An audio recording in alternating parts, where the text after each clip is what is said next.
ನಾಮ ಮಾತ್ರ ಶೇಷವೂ ಇಲ್ಲದೇ ಇದ್ದಂತೆ ಹೋಗ್ತಾರೆ. ಹೆಸರಿಗೂ ಯಾರೂ ಉಳಿಯಲಿಕ್ಕೆ ಸಾಧ್ಯವಿಲ್ಲ. ವೇದವ್ಯಾಸ ದೇವರ ಆ ಸಾಹಿತ್ಯದ ಸೊಬಗನ್ನು ಕಂಡ್ರೆ ಇನ್ಯಾವ ಕವಿಗಳೂ ಕವಿಗಳಲ್ಲ ಅಂತ ಹೇಳಿದೆ.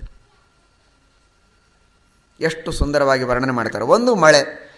ಆದರೆ ವಿಚಿತ್ರ ಅಂದರೆ ಸಾಮಾನ್ಯವಾಗಿ ಜಗತ್ತಿನೊಳಗೆ ವ್ಯವಹಾರದೊಳಗೆ ಲೌಕಿಕರಾದ ವ್ಯಕ್ತಿಗಳು, ಸಜ್ಜನರು, ದುರ್ಜನರು, ರಾಜರು, ಮಂತ್ರಿಗಳು, ಗಂಡ ಹೆಂಡತಿ, ಮಕ್ಕಳು, ಈ ತರಹದ ಕುಟುಂಬದ, ಸಮಾಜದ, ಪ್ರಜೆಗಳ ನಾನಾ ವಿಧವಾದ ಸಂಬಂಧಗಳನ್ನು ವರ್ಣನೆ ಮಾಡುವಾಗ ಗಿಡ, ಮರ, ಮಳೆ, ನೀರು, ಪಕ್ಷಿ, ಪಶು, ಹಂಸ, ಹೀಗೆ ನಾನಾ ತರಹದ ಪ್ರಾಣಿಗಳ ನಿಸರ್ಗದ ದೃಷ್ಟಾಂತ ಕೊಡ್ತಾರೆ. ಆದರೆ ವೇದವ್ಯಾಸ ದೇವರು ಇಲ್ಲಿ ಸಂಪೂರ್ಣವಾಗಿ ನಿಸರ್ಗದ ವರ್ಣನೆ ಮಾಡ್ತಾರೆ. ನಿಸರ್ಗದ ವರ್ಣನೆಗೆ ಜನರ ದೃಷ್ಟಾಂತ ಕೊಡ್ತಾರೆ. ಜನರ ವರ್ಣನೆಗೆ ನಿಸರ್ಗದ ದೃಷ್ಟಾಂತ ಕವಿತೆಗಳಲ್ಲಿ ನಾವು ಕಾಣೋದು. ಆದರೆ ವೇದವ್ಯಾಸ ದೇವರ ಕವಿತ್ವದಲ್ಲಿ ಆ ನಿಸರ್ಗದ ವರ್ಣನೆಗೆ ಭಗವದ್ಭಕ್ತರ, ಸಜ್ಜನರ, ಪರಮಾತ್ಮನ ದೃಷ್ಟಾಂತವನ್ನು ಕೊಡ್ತಾ ಇದ್ದಾರೆ. ದೇವರ ದೃಷ್ಟಾಂತ ಕೊಟ್ಟು ಜಗತ್ತನ್ನು ಅರ್ಥ ಮಾಡಿಕೊಳ್ಳಿ ಎಂಬುದಾಗಿ ಹೇಳ್ತಾರೆ. ಇದು ಅದ್ಭುತವಾಗಿರತಕ್ಕಂತಹ ವರ್ಣನೆ. ನಮಗೆ ಕೆಲವೊಮ್ಮೆ ಸಮಸ್ಯೆ ಆಗ್ತದೆ. ವೇದಗಳಲ್ಲಿ ದೇವರ ದೃಷ್ಟಾಂತವನ್ನು ಕೊಟ್ಟು ನಿನ್ನನ್ನು ನೀನು ತಿಳಿ ಅಂತ ಹೇಳುತ್ತದೆ ಉಪನಿಷತ್ತು. ತತ್ವಮಸಿ, ನೀನು ಅವನಂತೆ ಇದ್ದಿ ಅಂತ. ಇದನ್ನು ಓದಿದಾಗ ನಮಗನಿಸ್ತದೆ, ಹೀಗ್ಯಾಕೆ ಹೇಳ್ತಾರೆ? ಹೀಗೆ ಹೇಳಿರಬಹುದೇ ವೇದ? ನಮಗೆ ನಾವು ಗೊತ್ತು, ನಮ್ಮಂತೆ ದೇವರಿದ್ದಾನೆ ಅಂತ ತಿಳಿದ್ರೆ ನಾವು ಅರ್ಥ ಮಾಡಿಕೊಂಡೆವು. ನಮ್ಮ ಬಗ್ಗೆ ನಮಗೆ ತಿಳಿಸುವಾಗ ದೇವರಂತೆ ನೀನಿದ್ದಿ ಅಂತ ತಿಳಿ ಅಂದರೆ ದೇವರು ನಮಗೆ ಗೊತ್ತೇ? ಹಾಗಾದರೆ ದೇವರಂತೆ ನೀನಿದ್ದಿ ಅಂತ ನಮಗೆ ತಿಳಿಸುವುದು ಇದು ಯಾವ ತರಹದ ಕ್ರಮ ಇದು ಅಂತ ನಮಗನಿಸ್ತದೆ. ಅದಕ್ಕೆ ಉತ್ತರ ಕೊಡುವ ರೀತಿಯೊಳಗೋ ಏನೋ ಅನ್ನುವಂತೆ ವೇದವ್ಯಾಸ ದೇವರು ಭಾಗವತದಲ್ಲಿ ವರ್ಣನೆ ಮಾಡ್ತಾರೆ. ಹೌದು, ದೇವರಂತೆ ಈ ನಿಸರ್ಗವನ್ನು ನೀನು ತಿಳಿ. ಹಾಗೆ ವೇದಗಳಲ್ಲಿ ಉಪದೇಶ ಮಾಡುವ ಪದ್ಧತಿ ಉಂಟು. ಶ್ರೀಮದಾಚಾರ್ಯರು ತತ್ವಮಸಿ ಅನ್ನುವುದಕ್ಕೆ ಅವನು ನೀನಲ್ಲ, ಅವನಂತೆ ನೀನಿದ್ದಿ ಅಂತ ದೇವರ ದೃಷ್ಟಾಂತದಿಂದ ನಮ್ಮನ್ನು ನಮಗೆ ತಿಳಿಸುವುದಕ್ಕೆ ಶ್ರೀಮದಾಚಾರ್ಯರು ಹೊರಟಿದ್ದಾರೆ ಉಪನಿಷತ್ತಿನ ವ್ಯಾಖ್ಯಾನ ಮಾಡುವಾಗ. ನಮ್ಮ ಶಿಷ್ಯ, ನನ್ನ ಮಗ ಶ್ರೀಮದಾಚಾರ್ಯರು, ಮಧ್ವಾಚಾರ್ಯರು ಮಾಡಿದ ವ್ಯಾಖ್ಯಾನ ಇದು ಅತ್ಯಂತ ಸರಿ. ದೇವರ ದೃಷ್ಟಾಂತದಿಂದ ಜಗತ್ತನ್ನು ತಿಳಿಯಬಹುದು ಅನ್ನುವುದನ್ನು ಸತ್ಯ ಅಂತ ತೋರಿಸುವುದಕ್ಕೆ ದೇವರ ದೃಷ್ಟಾಂತದಿಂದ ನಿಸರ್ಗದ ವರ್ಣನೆಯನ್ನು ಬಹಳ ಸುಂದರವಾಗಿ ವೇದವ್ಯಾಸದೇವರು ಮಾಡಿದ್ದಾರೆ. ಒಂದು ಇಡೀ ಅಧ್ಯಾಯ ಮಳೆ ಬಂದಾಗ ಪ್ರಕೃತಿ ಹೇಗಿರುತ್ತದೆ ಇದನ್ನು ತಿಳಿಸುವುದಕ್ಕೆ ಸುಮಾರು 50 ಶ್ಲೋಕಗಳಿಂದ ವೇದವ್ಯಾಸದೇವರು ವರ್ಣನೆ ಮಾಡಿದ್ದಾರೆ. ಬಹಳ ವಿಚಿತ್ರವಾಗಿದೆ. ಒಂದೆರಡನ್ನು ಬೇಕಾದರೆ ಹೇಳೋಣ. ನಿಶಾಮುಖೇಶು ಖದ್ಯೋತಾಃ ತಮಸಾ ಭಾಂತಿ ನ ಗ್ರಹಾಃ ಯಥಾ ಪಾಪೇನ ಪಾಷಂಡಾಃ ನಹಿ ವೇದಾಃ ಕಲೌ ಯುಗೇ. ಮೇಘಗಳು ತುಂಬಿದಾಗ ಭಾರೀ ಪ್ರಕಾಶಮಾನವಾದಂತಹ ನಕ್ಷತ್ರಗಳು, ಚಂದ್ರ ಯಾರೂ ಕಾಣಿಸ್ತಾ ಇಲ್ಲ. ಆದರೆ ಸಣ್ಣ ಸಣ್ಣ ಬೆಂಕಿಯ ಹುಳಗಳು, ದೀಪದ ಹುಳಗಳು ಅಲ್ಲಿ ಇಲ್ಲಿ ಓಡಾಡಿದರೆ ಅವುಗಳೇ ಕಾಣಿಸ್ತಾ ಇದೆ. ಅವುಗಳ ರಾಜ್ಯ. ಯಾಕೆಂದರೆ ಅವು ಮೇಘಗಳ ಕೆಳಗಿರ್ತವೆ. ಮೇಘಗಳ ಆಚೆ ಇರುವಂತಹ ನಕ್ಷತ್ರ, ಚಂದ್ರ ಕಾಣಿಸ್ತಾ ಇಲ್ಲ. ಮೇಘಗಳ ಕೆಳಗಿರುವ ಸಣ್ಣ ಸಣ್ಣ ದೀಪದ ಹುಳಗಳು ಕಾಣಿಸ್ತಾ ಇವೆ. ಇದು ಹೇಗಿತ್ತು ಅಂದರೆ ಕಲಿಯುಗದೊಳಗೆ ವೇದಗಳು, ಶಾಸ್ತ್ರಗಳು, ಮಹಾಭಾರತ, ರಾಮಾಯಣ, ಭಾಗವತ ಇಂತಹ ಭಾರೀ ಭಾರೀ ಪ್ರಕಾಶಮಾನವಾದ ತತ್ವಜ್ಞಾನದ ಬೆಳಕನ್ನು ಜಗತ್ತಿನೊಳಗೆ ಚೆಲ್ಲುವ ಗ್ರಂಥಗಳೆಲ್ಲ ಮುಚ್ಚಿ ಹೋಗ್ತವೆ. ಯಾವುದೋ ಹರಕ ಮುರಕ ಸಾಹಿತ್ಯ ಎಲ್ಲ ಬೆಳಕಿಗೆ ಬರ್ತದೆ. ಇದು ಕಲಿಯುಗದೊಳಗಿನ ಆಭಾಸ. ಮುಂದೆ ಕಲಿಯುಗದೊಳಗೆ ಏನಾದೀತು ಅನ್ನುವುದು ಸೂಚನೆ ಆಗುವಂತೋ ಏನೋ ಅದು ಕಾಣಿಸ್ತಾ ಇತ್ತು ಅಂತ ವೇದವ್ಯಾಸದೇವರಂತಾರೆ. ನೋಡಿ, ಯಥಾ ಪಾಪೇನ ಪಾಷಂಡಾಃ ನಹಿ ವೇದಾಃ ಕಲಯುಗೆ.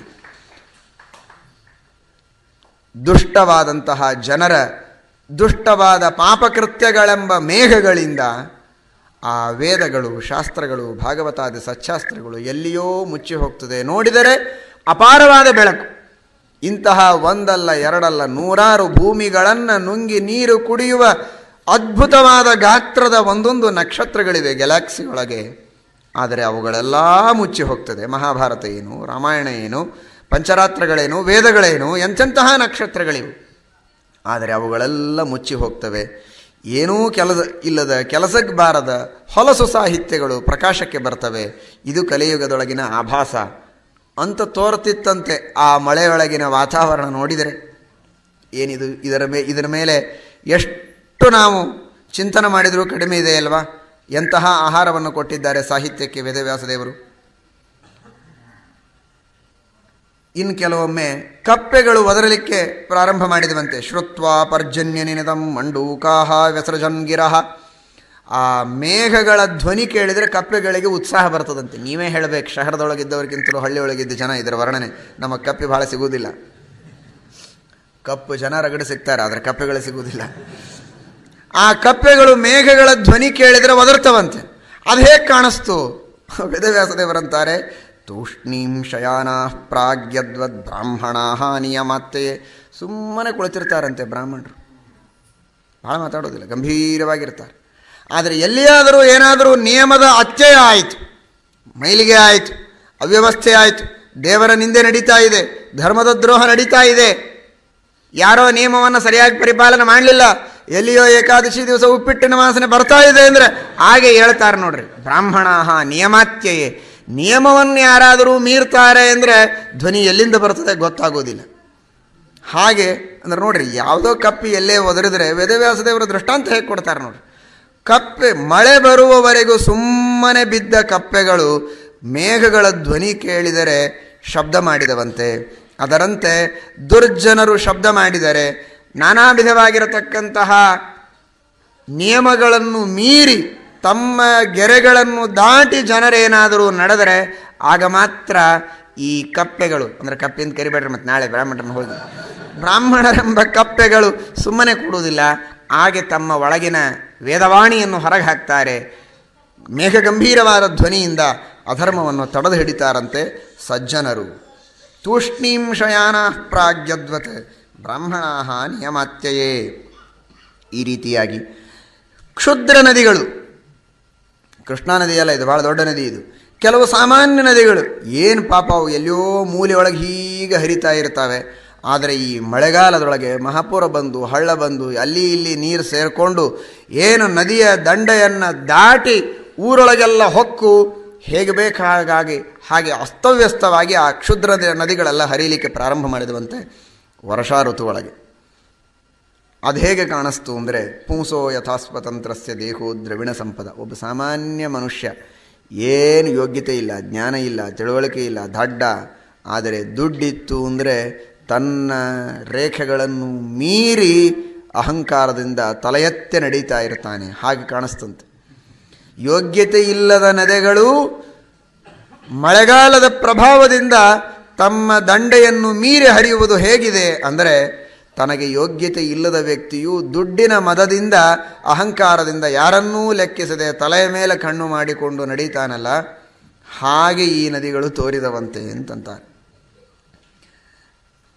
ಸಮುದ್ರಗಳು ನದಿಗಳ ಸಂಗಮದಿಂದ ಭಾರೀ ನದಿಗಳ ಪ್ರವಾಹಗಳು ಹೋಗಿ ಸಮುದ್ರಕ್ಕೆ ಸೇರಿದಾಗ ಸಮುದ್ರ ಉಕ್ಕೇರ್ತಾ ಇದೆ. ಅದು ಹೇಗಿತ್ತು ಅಂದರೆ, ಅಪಕ್ವ ಯೋಗಿಗಳ ಮನಸ್ಸು ಕಾಮದಿಂದ ಬೇಕಾದಷ್ಟು ತಾವು ಯೋಗ ಸಾಧನೆ ಮಾಡಿರ್ತಾರೆ, ಆದರೂ ಕಾಮದಿಂದ ಕೆಲವೊಮ್ಮೆ ಉದ್ರೇಕಗೊಳ್ಳುವಂತೆ ಕಾಣಿಸ್ತಾ ಇತ್ತಂತೆ. ಹೀಗೆ ನಾನಾ ವಿಧವಾದ. ಆದರೆ ಎಷ್ಟು ಮಳೆ ದಬ ಅಂತ ಬಿದ್ದರೂ ಗಿಡಗಳು ಹೊಯ್ದಾಡ್ತಾ ಇವೆ, ನದಿಗಳು ಬಹಳ ಜೋರಾಗಿ ಹರಿತಾ ಇವೆ, ಸಮುದ್ರ ಉಕ್ಕೇರ್ತಾ ಇದೆ. ಈ ಎಲ್ಲ ವಿಕಾರಗಳ ಕಂಡರು ಪರ್ವತಗಳು ಮಾತ್ರ ನಿಂತಂತೆ ನಿಂತಿವೆ, ಗಂಭೀರವಾಗಿ ನಿಂತಿವೆ. ಹೊಡಿಲೆ ಬೇಕಾದಷ್ಟು ಮಳೆ, ಆ ಕಡೆ ಈ ಕಡೆ ಸರಿತಾ ಇಲ್ಲ ಪರ್ವತಗಳು. ಅವುಗಳು ಹೇಗೆ ಕಾಣಿಸಿದವು ಅಂದರೆ, ಅಭಿಭೂಯಮಾನಾಃ ವ್ಯಸನೈಃ ಯಥಾ ಅಧೋಕ್ಷಜ ಚೇತಸಃ.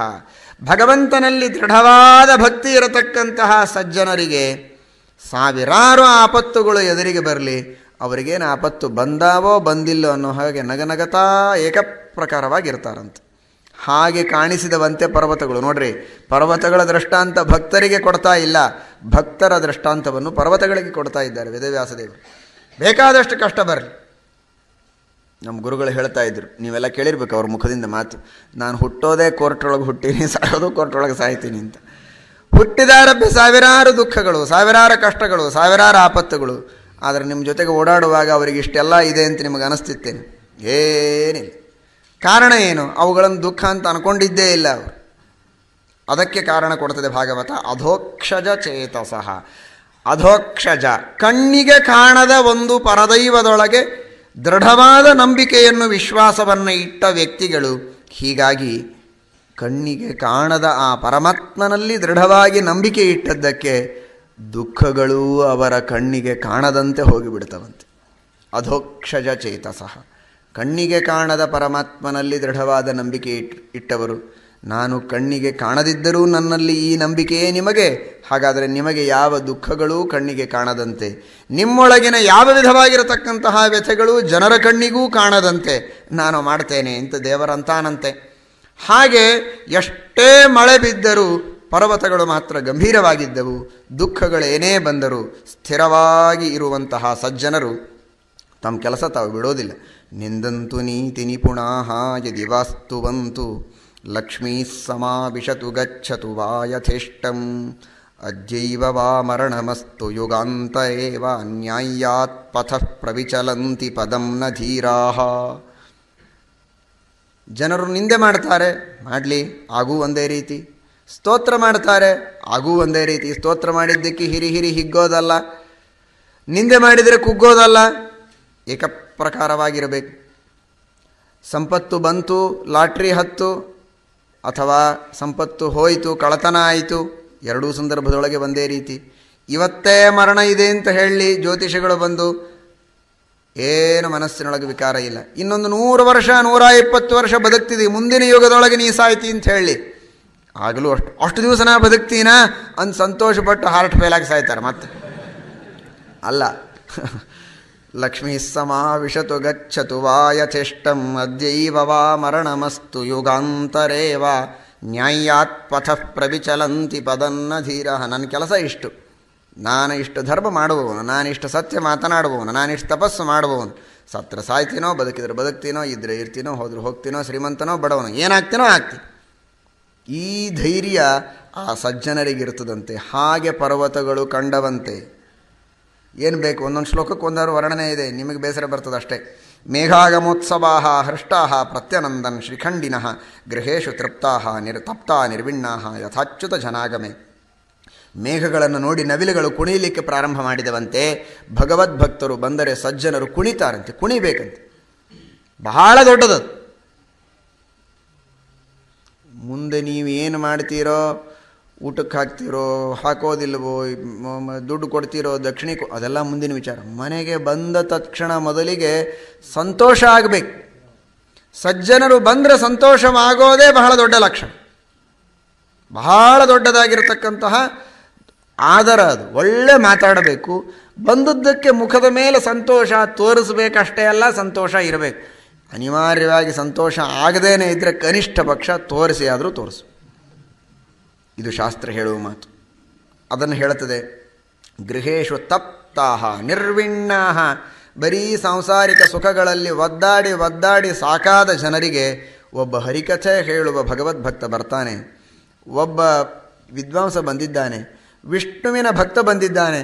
ತಾನು ವಿಷ್ಣುವಿನ ಸೇವೆಯಲ್ಲಿ ಮಗ್ನನಾಗಿ ಪರಮಾತ್ಮನ ಅನುಗ್ರಹದಿಂದ ಪಡೆದ ತನ್ನ ಅನೇಕ ಅನುಭವಗಳನ್ನು ಹಂಚ್ತಾನೆ, ಬಿಚ್ಚಿಕೊಳ್ತಾನೆ ಅಂತಾಗಿಬಿಟ್ರೆ ಏನೋ ಆನಂದ ಅವರಿಗೆ. ಎಷ್ಟೋ ವರ್ಷದ ಮೇಲೆ ತಮ್ಮ ಸ್ವಂತ ಮಗ ಬಂದರೆ ಏನು ಆನಂದವಾಗಬೇಕೋ ಆ ಆನಂದ ಸಜ್ಜನರಿಗಾಗತ್ತಂತೆ. ನೋಡ್ರಿ, ಈ ತತ್ವ ತಿಳಿಸ್ತಾರೆ. ಹಾಗೆ ಈ ಮೇಘಗಳನ್ನು ನೋಡಿ ನವಿಲುಗಳಿಗೆ ಆನಂದವಾಯಿತಂತೆ ಎಂಬುದಾಗಿ ವರ್ಣನೆ ಮಾಡ್ತಾರೆ. ಹೀಗೆ ಅನೇಕ ವಿಧವಾಗಿರತಕ್ಕಂತಹ ವಿಚಿತ್ರವಾದ ನಾನಾ ವಿಧವಾದ ವರ್ಣನೆಗಳನ್ನು ಮಾಡ್ತಾ ಮಾಡ್ತಾ ಮುಂದೆ ಕೃಷ್ಣ ಪರಮಾತ್ಮ ಅದನ್ನು ನೋಡ್ತಾನೆ. ನೋಡಿ ತಾನೇ ತಾನು ಪೂಜೆ ಮಾಡಿದನಂತೆ. ಏನೋ ಮಳೆ ಬರ್ತದೆ ಅಂದರೆ ಹೀಗೆ ಹೀಗೆ ಮೈ ಒರೆಸ್ಕೋತೀವಿ, ತಲೆ ಮೇಲೆ ಹಾಕೋತೀವಿ, ಛತ್ರಿ ಹಿಡಿತೀವಿ. ಅಂತೂ ಮಳೆ ಬಂತಪ್ಪ ಚಲೋ ಆಯಿತು ಅಂತ ಕೆಲವರು, ಹೊಲ ಇದ್ದವರು. ನಮ್ಮಂಥವ್ರು ಅದು ಇಲ್ಲ ಇದು ಇಲ್ಲ ಏನಿಲ್ಲ, ಯಾಕೆ ಮಳೆ ಬರ್ತದೆ, ಬರೀ ಮೈ ತೊಯ್ತದೆ ಅಂತಂತಾರೆ ಕೆಲವರು. ಇಷ್ಟೇ ಬಗೆಹರಿಸ್ತೇವೆ. ಕೃಷ್ಣ ಲೋಕಶಿಕ್ಷಣ ಮಾಡ್ತಾ ಇದ್ದಾನೆ, ಪೂಜೆ ಮಾಡಿ. ಅದೊಂದು ದೊಡ್ಡದಾದ ಭಗವಂತನ ಲೀಲೆ. ಅದು ತಲೆಬಾಗಿ ನಮಸ್ಕರಿಸಿ ಮಳೆ ಅಂತಂದರೆ ಅದೇನೋ ಒಂದು ತರಹದ ನೈಸರ್ಗಿಕವಾದ ಕ್ರಿಯೆ ಅಂತ ತಿಳಿಬೇಡಿ, ಅದು ದೇವರ ಲೀಲೆ. ಅದು ಭಗವಾನ್ ಪೂಜಯಾಂಚಕ್ರೆ ಆತ್ಮಶಕ್ತ್ಯುಪಬೃಂಹಿತಾಂ. ದೇವರು ಪೂಜಿಸಿದನಂತೆ. ಯಾಕೆ ಪೂಜಿಸಿದ ಅಂತ ಗೊತ್ತಾಗುವುದಿಲ್ಲ ನಿಮಗೆ ಭಾಗವತ ನೋಡಿದರೆ, ಛಾಂದೋಗ್ಯ ತೆಗೆದರೆ ಗೊತ್ತಾಗ್ತದೆ. ದೇವರೇ ಮಳೆ ಸುರಿಸುವವನು, ಇದು ಸತ್ಯ. ಆದರೆ ಹೇಗೆ, ಏನು, ಎಂತ ಎಲ್ಲವನ್ನೂ ಛಾಂದೋಗ್ಯ ಉಪನಿಷತ್ತು ಹೇಳ್ತದೆ. ಪುರೋವಾತೋ ಹಿಂಕಾರ ಮೇಘೋ ಭವತಿ ಸಪ್ರಸ್ತಾವ ವರ್ಷತಿ ಸ ಉದ್ಗೀತ ಪ್ರತಿಗೃಹಾತಿ ಸ ಪ್ರತಿಹಾರ ವಿದ್ಯೋತತೆ ಸ್ತನಯತಿ ಸ ಪ್ರತಿಹಾರ ಪ್ರತಿಗೃಹಾತಿ ತನ್ನಿಧನಂ. ಛಾಂದೋಗ್ಯ ಉಪನಿಷತ್ತು ವರ್ಣನೆ ಮಾಡುತ್ತದೆ. 5 ರೂಪಗಳಿಂದ ದೇವರು ಈ ಕೆಲಸ ಮಾಡ್ತಾನಂತೆ. ತಿಳಿಯಿರಿ, ಮಳೆ ಮಳೆ ಮಳೆ ಅಂತ ಕಾಯ್ತಾ ಇದ್ದೀರಲ್ಲ, ಈ 5 ರೂಪಗಳ ಸ್ಮರಣೆ ಮಾಡಿದ್ದೀರಾ? ಎಂದಾದರೂ ಉಪಾಸನೆ ಮಾಡಿದ್ದೀರಾ? ಜಪ ಮಾಡಿದ್ದೀರಾ? ಪುಕ್ಕಟೆಯಾಗಿ ಮಳೆ ಬರಬೇಕು ಅಂದರೆ ಯಾಕೆ ಬರ್ತದೆ? ಪುರೋವಾತಃ ಹಿಂಕಾರ. ಹಿಂಕಾರ ಸಮಯವಾಗಿದೆ. ಹಿಂಕಾರ ಅಂದರೆ ಪ್ರದ್ಯುಮ್ನ. ಯಾಕೆ ಈ ಶಬ್ದಗಳಿಂದ ಕರೀತಾರೆ ಅಂತ ಇನ್ಯಾವಾಗಾದರೂ ಸಮಯ ಸಿಕ್ಕರೆ ಹೇಳ್ತೇನೆ. ಬಹಳ ಸುಂದರವಾಗಿದೆ ಶ್ರೀಮದಾಚಾರ್ಯರ ಭಾಷ್ಯ, ಅಲ್ಲಿ ಇರಲಿ. ಹಿಂಕಾರ ಎಂಬ ಶಬ್ದಕ್ಕೆ ಪ್ರದ್ಯುಮ್ನ ಅಂತ ಅರ್ಥ. ಪ್ರದ್ಯುಮ್ನ ನಾಮಕನಾದ ಪರಮಾತ್ಮ ತಂಪಾದ ಗಾಳಿ ಮೊದಲಿಗೆ ಬರ್ತದೆ ನೋಡಿ. ಇನ್ನು ಮಳೆ ಬರ್ತದೆ ಅಂತ, ಭಾಳ ಜೋರಾದ ಗಾಳಿ ಅಲ್ಲ, ಮೇಘ ಹಾರಿಸಿಕೊಂಡು ಹೋಗೋ ಗಾಳಿ ಅಲ್ಲ. ಇನ್ನು ಮಳೆ ಬರ್ತದೆ ಅಂತ ಮುನ್ಸೂಚನೆ ಕೊಡುವುದಕ್ಕೆ ಬರುವ ತಂಪು ಗಾಳಿ ಇದೆಯಲ್ಲ, ಅದು ಪ್ರದ್ಯುಮ್ನ ನಾಮಕ ಪರಮಾತ್ಮ ಆ ಗಾಳಿಯನ್ನು ಬೀಸ್ತಾನಂತೆ. ಆಮೇಲೆ ಮೇಘೋ ಭವತಿ ಸಪ್ರಸ್ತಾವ. ಪ್ರಸ್ತಾವ ಅಂದರೆ ವಾಸುದೇವ ನಾಮಕ ಪರಮಾತ್ಮ. ಅವನು ಮೇಘಗಳನ್ನು ನಿರ್ಮಾಣ ಮಾಡುವ ವ್ಯಕ್ತಿ. ವಾಸುದೇವ ಭೂಮಿಯೊಳಗಿರುವ ನೀರನ್ನು ಸೂರ್ಯನ ಮೂಲಕವಾಗಿ ಮೇಲೆ ಎಳೆದು ಅದನ್ನು ಮೇಘದ ರೂಪದಲ್ಲಿ ತಯಾರು ಮಾಡಿ ನಿಲ್ಲಿಸುವ ಒಂದು ದೊಡ್ಡ ಫ್ಯಾಕ್ಟ್ರಿ ಉಂಟಲ್ಲ, ಆ ಫ್ಯಾಕ್ಟ್ರಿಯ MD ಅವನೇ ವಾಸುದೇವ. ವರ್ಷತಿ ಸ ಉದ್ಗೀತ. ನೇರವಾಗಿ ಮಳೆಯನ್ನು ಸುರಿಸುವವನಿದ್ದಾನಲ್ಲ, ಅವನು ನಾರಾಯಣ. ಮಿಂಚು ಗುಡುಗುಗಳಾಗ್ತದಲ್ಲ, ಅದು ಅನಿರುದ್ಧನ ಕೆಲಸ. ಒಮ್ಮೆ ಮಳೆ ಬಂತೆ ಯಾವಾಗೆ ಹೋಯ್ತೆ ಯಾವಾಗೆ ಅಂತ ಗೊತ್ತಿಲ್ಲದೆ ಇದ್ದ ಹಾಗೆ ಸ್ಟಾಪ್ ಆಗ್ತದಲ್ಲ, ನಿಲ್ತದೆ. ಆ ನಿಲ್ಲುವ ಆರ್ಡರ್ ಕೊಡುವವನು ಸಂಕರ್ಷಣ. ಅವನಿಗೆ ಗಟ್ಟಿ ಕಾಲು ಹಿಡಿಬೇಕು, ಹಂಗೆ ಹೇಳಬೇಡ ಮಹಾರಾಯ ಅಂತ. ಉದ್ಗೃಹಾತಿ ತನ್ನಿಧನಂ. ಮಳೆ ನಿಲ್ಲಿಸುವವನು ಸಂಕರ್ಷಣನಂತೆ. ಹೀಗ 5 ರೂಪಗಳಿಂದ ಪರಮಾತ್ಮ ಈ ವೃಷ್ಟಿಯೊಳಗೆ ತನ್ನದೇ ಆಗಿರತಕ್ಕಂತಹ ಲೀಲೆಯನ್ನು ಮಾಡುತ್ತಾನೆ. ಆತ್ಮಶಕ್ತ್ಯುಪಬೃಂಹಿತಾಂ. ಆ ಲೀಲೆಯನ್ನು ತಿಳಿಯದ ಈ ಗೋಪಾಲಕರು ಮಳೆ ಬಂತು, ನೀರು ಕುಡಿದೆವು, ಹಾರಿದೆವು, ಜಿಗಿದೆವು ಅಂತ ಇಷ್ಟೇ ತಿಳಿದರು. ಆದರೆ ಕೃಷ್ಣ ತನ್ನದೇ ಆದ ರೂಪಗಳಿಗೆ ತಾನೇ ಪೂಜೆ ಮಾಡಿಕೊಂಡನಂತೆ. ಭಗವಾನ್ ಪೂಜೆಯಾಂಚಕ್ರೆ ಆತ್ಮಶಕ್ತ್ಯುಪಬೃಂಹಿತಾಂ. ಗೋಪಾಲಕರು ಸಾಮಾನ್ಯರು ಅಂತ ತಿಳಿಬೇಡಿ, ಮಧ್ಯೆ ಮಧ್ಯೆ ಹೇಳ್ತೇನೆ, ಅವರೆಲ್ಲರೂ ದೇವತೆಗಳ ಅವತಾರರೇ, ಆದರೂ ಭಗವಂತನ ಎದುರಿಗೆ ಸಾಮಾನ್ಯರು ಅಂತ ಇಷ್ಟನ್ನೇ ನಾವು ತಿಳಿಯಬೇಕು. ಹೀಗೆ ಪರಮಾತ್ಮ ಇನ್ನು ಕೆಲವು ಕಡೆಗೆ ಅಷ್ಟೊತ್ತಿಗೆ ವರ್ಷಾ ಋತು ಮುಗಿಯಿತು, ಶರದ್ ಋತು ಪ್ರಾರಂಭವಾಗ್ತಾ ಇದೆ. ಶರದ್ ಋತು ಪ್ರಾರಂಭವಾದಾಗ ಎಲ್ಲ ಕಡೆಗೆ ಮೇಘಗಳು ದೂರವಾಗಿ ಆಕಾಶ ಸ್ವಚ್ಛವಾಗಿದೆ. ಯಾವ ರೀತಿಯಾಗಿ ಸನ್ಯಾಸಾಶ್ರಮವನ್ನು ತೆಗೆದುಕೊಂಡಂತಹ ಭಗವದ್ಭಕ್ತರಲ್ಲಿ ಕೃಷ್ಣ ಭಕ್ತಿ ಅವರೊಳಗೆ ಪ್ರವೇಶ ಮಾಡಿ ಒಳಗಿನ ಅಶುಭವನ್ನೆಲ್ಲ ಕಿತ್ತಿ ಹಾಕಬೇಕೋ, ಅದರಂತೆ ಈ ಶರದ್ ಋತು ಬಂದು ಎಲ್ಲ ವಿಧವಾಗಿರತಕ್ಕಂತಹ ಮೇಘಗಳು, ಹೊಲಸು, ಕೆಸರು ಎಲ್ಲವನ್ನೂ ದೂರ ಮಾಡಿದೆಯಂತೆ. ಅಲ್ಲಲ್ಲಿ ಯಾವಾಗಲೂ ಪರ್ವತದ ಮೇಲೆ ಬೀಳುವ ಪ್ರಪಾತಗಳು ಶರದ್ ಋತುವಿನೊಳಗೆ ಸ್ವಲ್ಪ ಕಡಿಮೆಯಾಗಿದೆ. ಕೆಲವೊಮ್ಮೆ ನೀರಿನ ಪ್ರಪಾತ ಕಾಣಿಸಿಕೊಳ್ಳುತ್ತದೆ, ಅಲ್ಲೊಮ್ಮೆ ಇಲ್ಲೊಮ್ಮೆ. ಅದು ಹೇಗೆ ಕಾಣಿಸ್ತು ಅಂದರೆ, ಜ್ಞಾನಿಗಳು ಎಲ್ಲ ಹೊತ್ತಿಗೂ ಉಪದೇಶ ಮಾಡೋದಿಲ್ಲರಿ. ಭಾಳ ಮಜಾ ಇರ್ತಾರೆ ಅವರು, ಬೇಕಾದಷ್ಟು ಗೊತ್ತಿರ್ತದೆ, ಎಲ್ಲ ಹೊತ್ತಿಗೂ ಉಪದೇಶ ಮಾಡೋದಿಲ್ಲ. ಇವರಿಗೇನು ರಟೈಕೆ ಬರ್ತದೋ ಇಲ್ಲೋ ಅನ್ನೋ ಹಂಗೆ ಒಂದೊಂದು ಸಲ ಬೆಪ್ಪರ ಹಾಕಿ ಕೂತ್ಬಿಟ್ಟಿರ್ತಾರೆ. ಒಮ್ಮೊಮ್ಮೆ ಉಪದೇಶ ಮಾಡ್ತಾರೆ ಅಂದರೆ ಬೇಕಾದ್ದು ಮಾಡ್ತಾರೆ. ಯಥಾ ಜ್ಞಾನಾಮೃತಂ ಕಾಲೇ ಜ್ಞಾನಿನಃ ದದತೆ ನವ. ಬೇಕು ಅಂದರೆ ಜ್ಞಾನಾಮೃತವನ್ನು ಸುರಿಸ್ತಾರೆ, ಲೆಕ್ಕನೇ ಇರೋದಿಲ್ಲ. ಇಲ್ಲ ಅಂದರೆ ಬಂದ್ ಮಾಡಿಬಿಡ್ತಾರೆ. ಹಾಗೆ ಕೆಲವೊಂದು ಪರ್ವತಗಳಲ್ಲಿ ಭಾರೀ ಪ್ರಪಾತ, ಇನ್ನು ಕೆಲವೊಂದು ಪರ್ವತಗಳಲ್ಲಿ ಏನಿಲ್ಲೇ ಇಲ್ಲ. ಅದು ಹೇಗೆ ಕಾಣಿಸ್ತಿತ್ತು ಅಂದರೆ, ಜ್ಞಾನಿಗಳಂತೆ. ಪರ್ವತಗಳಿಗೂ ಜ್ಞಾನಿಗಳಿಗೂ ಮೊದಲೊಮ್ಮೆ ಹೋಲಿಸಿದ್ರು. ಜ್ಞಾನಿಗಳು ಹೀಗೆ ಅಂತೆ, ಕೆಲವೊಮ್ಮೆ ಬೇಕು ಅಂದರೆ ಬೇಕಾದಷ್ಟು ಜ್ಞಾನವನ್ನು ಹರಿಸ್ತಾರಂತೆ. ಯೋಗ್ಯತೆ ಅಷ್ಟು ಕಾಣಿಸಲಿಲ್ಲ ಎದುರಿಗೆ ಕುಳಿತವರೊಳಗೆ ಅಂದರೆ ಗಪ್ಪಾಗಿಬಿಡ್ತಾರಂತೆ. ಹಾಗೆ ಪರ್ವತಗಳು ಕಂಡವಂತೆ ಶರದ್ ಋತುವಿನೊಳಗೆ. ನೈವಾವಿದನ್ ಕ್ಷೀಯಮಾಣಂ ಜಲಂಗಾಧ ಜಲೇಚರಾಹ.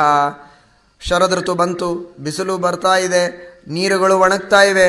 ನೀರು ಒಣಗ್ತಾ ಇರುವಾಗ ಮೀನುಗಳಿಗೆ, ಜಲಚರ ಪ್ರಾಣಿಗಳಿಗೆ ಕಲ್ಪನೆ ಇಲ್ಲ. ವರ್ಷಾ ಋತುವಿನೊಳಗೆ ನಾವು ಹೇಗೆ ಪ್ರಭೂತವಾದ ನೀರಿನೊಳಗೆ ಈಸಾಡ್ತಾ ಇದ್ವೋ ಕೊನೆವರೆಗೂ ಈ ನೀರುಗಳಲ್ಲಿ ಹೀಗೇ ಇರ್ತೇವೆ ಅಂತ ತಿಳಿದಿದ್ದಾರೆ. ಇನ್ನು ಸ್ವಲ್ಪ ಹೊತ್ತಿಗೆ ನೀರು ಒಣಗಿ ಒಣಗಿ ಒಣಗಿ ಒಣಗಿ ಮಳೆ ಬಂದು ನೀರು ಅಲ್ಲಲ್ಲಿ ನಿಂತಿರ್ತದೆ. ಸಮುದ್ರದೊಳಗಾದರೆ ನದಿ ಒಳಗಾದರೆ ಬಹಳ ದಿವಸ ಇರ್ತದೆ.